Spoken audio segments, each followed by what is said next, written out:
Hello everyone, welcome to the Hi-Fi Picker channel. My name's Chad and I've been a collector, buyer, and reseller of classic 70s audio gear for about 20 years. My eBay store has been around for about 15 years and we are quickly closing in on 10,500 positive feedback transactions. I plan on using this channel as well as my Snapchat and Periscope to take a look at various Craigslist and garage sales and estate sales where I find my inventory. For the channel's first video, let's take a look at my most recent haul and one of my biggest shipments so far.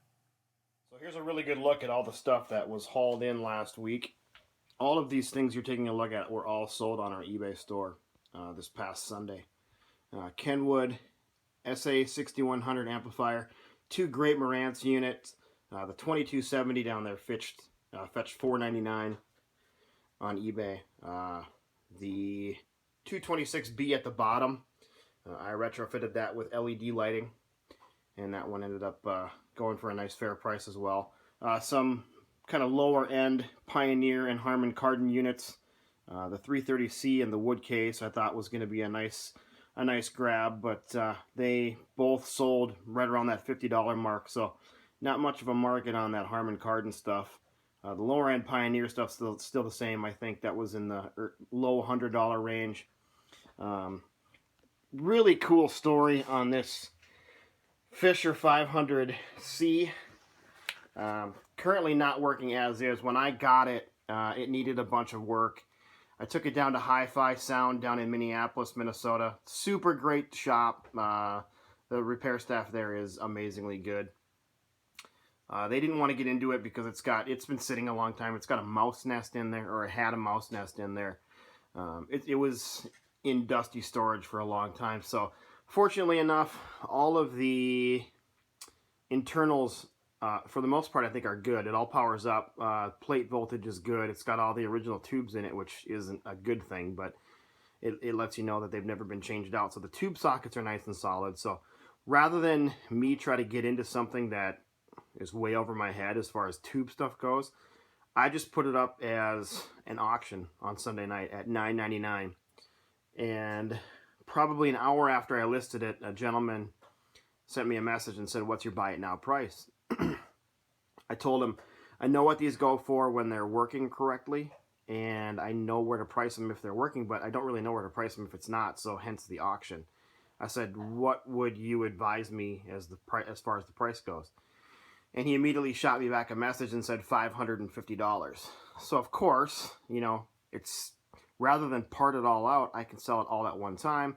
I took the guy's offer, gave him free shipping, $550. It'll probably cost me $45 to ship it. So, you know, not a bad profit. Probably $505 for something that ended up coming in for a really nice price. So, and then a couple of 90s units, Outlaw Audio, which is kind of a boutique manufacturer. I think they were out of California, and then they had all their stuff made over in the Far East.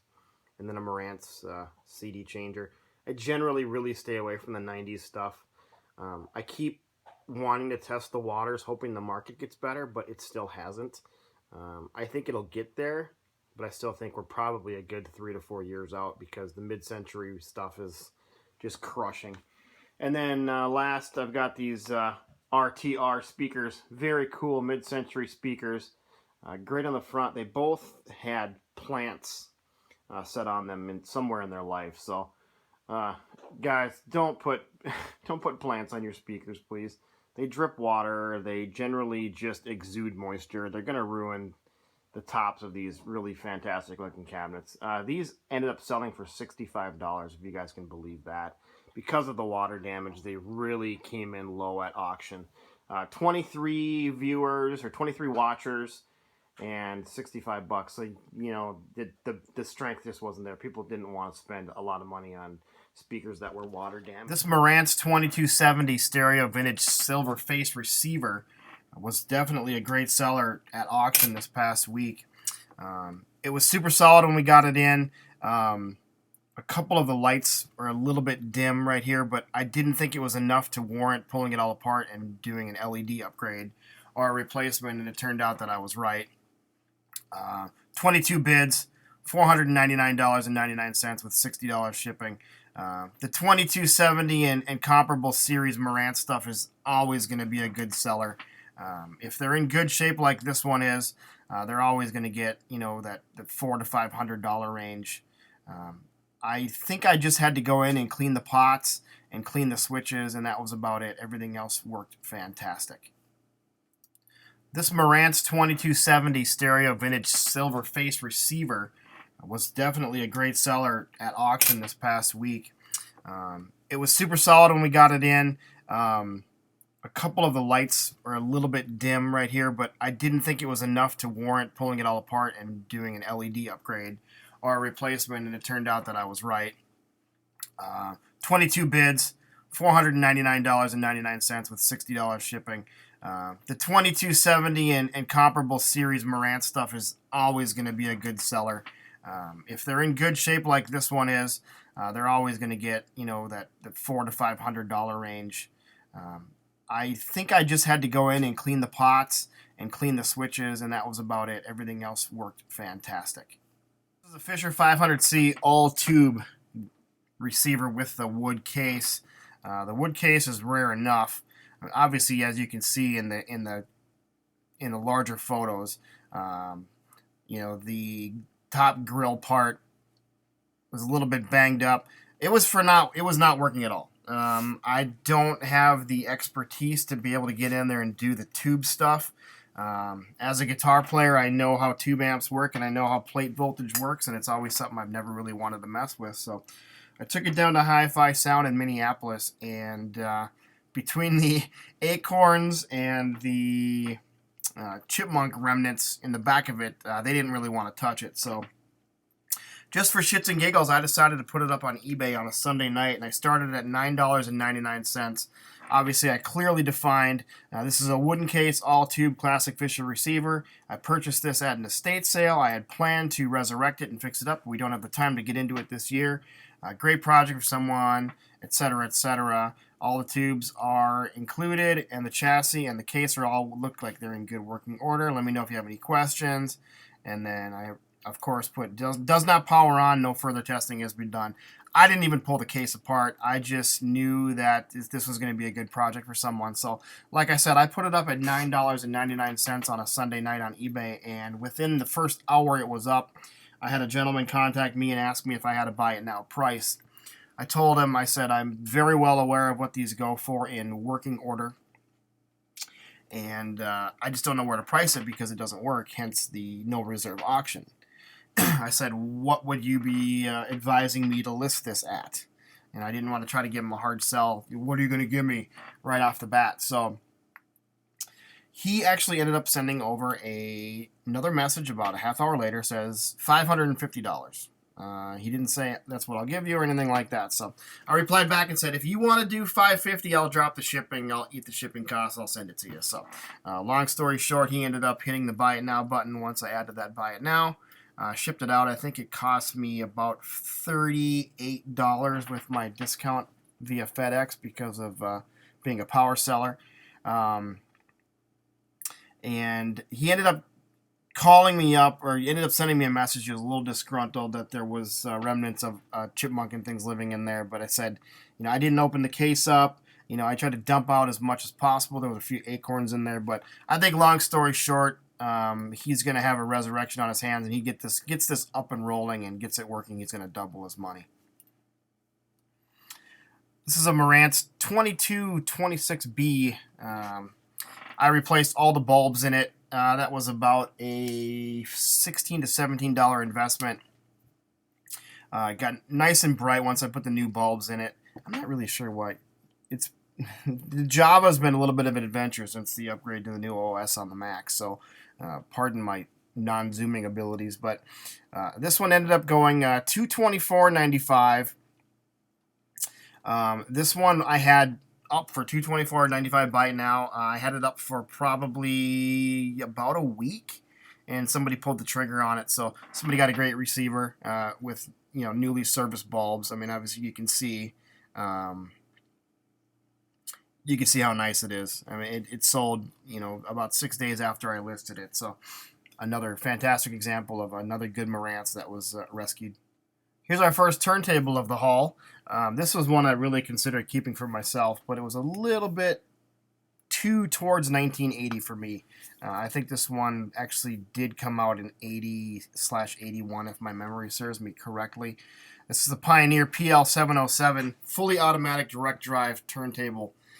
Really cool unit. I kind of, I skimped a little bit on the cartridge. It had a realistic cartridge on it with, for a while there in the 70s, realistic and Shure had a combo cartridge. And this one was in really good condition.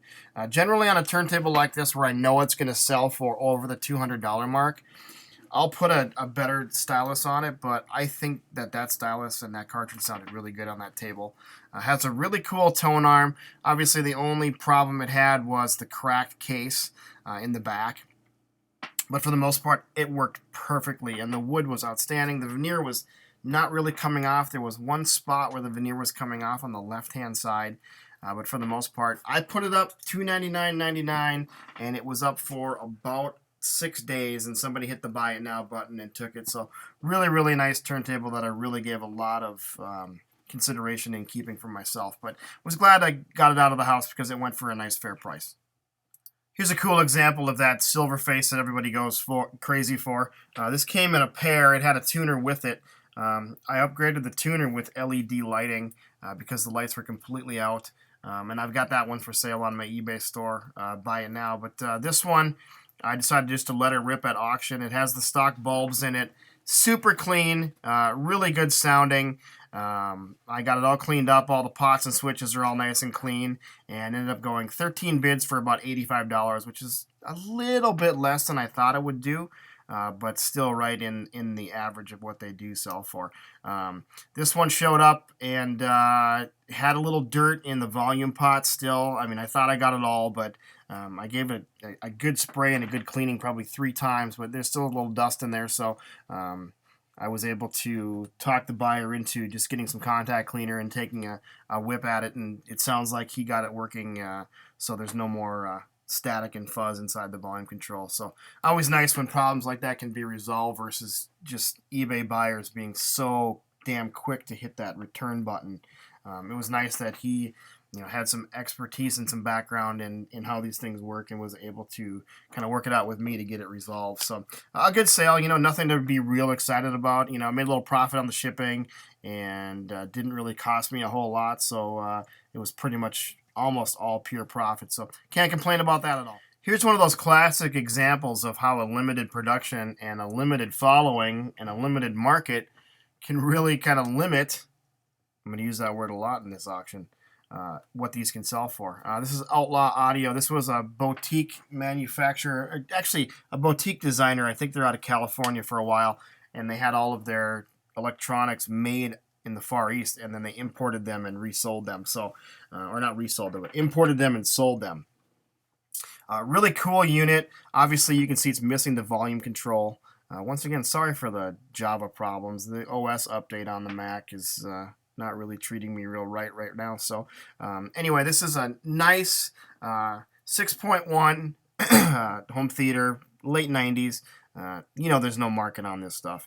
I saw the Outlaw Audio logo and figured, I looked at what some had sold for in the past, and unfortunately they were more of their bigger stereo block power amplifiers that have more of a demand. So put this up starting at 99 cents, and it jumped to $19.99. But with a $50 shipping tag. So a little money being made in there, but I think all in all, profit was, I think, maybe $12. So this is one of those examples, and I'm going to talk about this a lot in future videos, that you got to know your market. If you would have told me 5 years ago that the 70s audio gear would sell for the prices it's selling for right now, I would have probably laughed at you because you couldn't give it away. And that's how the 90s stuff is right now. I think it'll probably come back around, but it's going to be quite a few years before it does. So I'm not at the point where I'm suggesting everyone start hoarding and holding on to 90s audio gear, but probably a good idea to start if you can get your hands on Carver. Obviously, the Macintosh stuff is always going to sell good no matter what decade it's from. But some of the higher end, Pioneer Elite for sure. Get into those. If they were $600, $700, $800, $900 to $1,000 in the 90s, probably good to start stockpiling those because I think it'll come back around eventually. But this one was just kind of a pain in the ass. It was big, it was heavy, and this will be just another bullet in my chamber for just saying no to 90s audio gear. Here's a classic example of a receiver in a price range that you should probably just stay away from. Me being the sucker for a Silverface and a wood cabinet, I always bite on these, and I'm going to start teaching myself not to. Because bottom line is, if you're selling hi-fi gear on eBay, anything that's not at least $100 for the winning bid is a total waste of your time. I mean, you can sit and try to nickel and dime and do a, high volume, low profit all you want, but for me, that just doesn't work. This is one of those classic examples of an SX990, one of the lower range Pioneer units in the late 70s, and it worked perfectly. It sounded great. It lit up bright. All the pots were clean. All the switches were clean. Everything was there except for the stupid speaker adapters that they made in the 70s. I still would love to meet the guy that was the engineer for Pioneer and ask him why in the hell they made proprietary speaker adapters for the back of their receivers. So I think that hurt it a little bit too, but it ended up going 11 bids for $40, as you can see. Didn't really make a whole lot of money in the shipping because it was heavy, and I ship everything in an 18 by 18 by 24 box, just so I can double box and bubble wrap everything. So not a lot of profit there. I'm going to be continuing to try to hone my skills to be able to say no to these lower end units, even when they are in great shape. They're just not worth anyone's time. They're fantastic pieces if you're going to buy one at a garage sale, if you need a receiver in your garage. If you can find this for $5, $10, $15 at a garage sale, cool, great buy all day long. But as far as picking it up and trying to resell it on eBay, I wouldn't even touch it. Lesson learned. Continuing as a variation on a theme of the last Pioneer unit we just talked about, there's another example of a very cool looking receiver with literally no sort of profit margin. The Harman Kardon 330C. They're really cool looking receivers. I think they're the one of those rare receivers that looks better with the metal chassis outside of the wooden case, because the metal chassis has this cool kind of textured black metal, and it looks really awesome with this green and silver. And I'll show you one of those here coming up. I sold two of these. One had a wooden case, one did not have a wooden case. They both went in that $40 range. Surprising again, but once again, when you're talking about the lower level Harman Kardon stuff, it's not a name like Sansui or Kenwood or Pioneer or Marantz. It's not one of the big four. So this is an entry level for kind of a perceived second-rate company. They make great stuff. They're just not one of the big four. So took a little beating on this one. 4 bids, $38. Made a little money on the shipping. But once again, this is going to get categorized just like the Pioneer SX990. I'm going to tell myself, Chad, don't waste your time.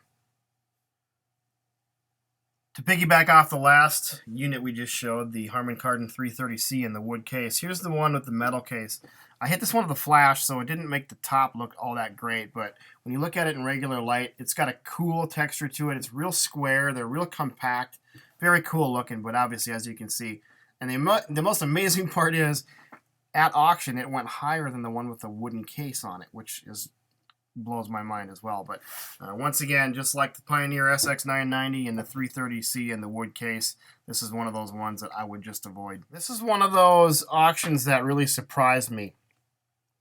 RTR Speakers were a pretty cool American company back in the 70s, and these are cool speakers. They look really cool. They have that total mid-century modern vintage vibe with that late 60s logo on it. It's nice when you find 70s audio gear that has a look like it belonged in Don Draper's office, for you Mad Men fans. But they were not in the best condition. They sounded fantastic. I mean, they really pounded. They sounded awesome. I gave a lot of consideration into keeping these, but with 5 pairs of speakers in my hi-fi cave as it is, I had to let this one go. But put them up at auction, started them at $9.99, 16 bids. Obviously, there was a whole bunch of watchers, but obviously they only ended up getting to $62.51. They had some water damage on the top of them because some fool decided to put a plant on top of them. This last one here, So that definitely hurt the auction value, but cool story. Always fantastic when you don't have to ship things. The gentleman that bought them was out of Minneapolis, about an hour and a half south of me. And we met up on Sunday, and I ended up delivering them to him so he could take delivery. And he ended up introducing himself, and his name was Joe, I believe. I think his name was Joe. And this guy ended up buying the RTR speaker brand. So he has ownership of all of the intellectual copyrights, schematics, original patents, everything they did in the 70s. So it was pretty cool to sell these to the guy that bought the company. Turns out he had quite a bit of inventory, but a few years ago ended up losing everything in a shop fire. So he's going around and rebuying these. What he's going to do with them, I do not know. Maybe he might recondition them. I'm not sure, but it was cool to sell these speakers to the owner of the company, even though they didn't go for a whole lot of money. Thank you guys for watching very much. If you appreciate this video, go ahead and give me a thumbs up, and I'd love to have your subscription. So go ahead and click that subscribe button, and feel free to leave me any comments or feedback down below. Thank you guys very much, and have a good one.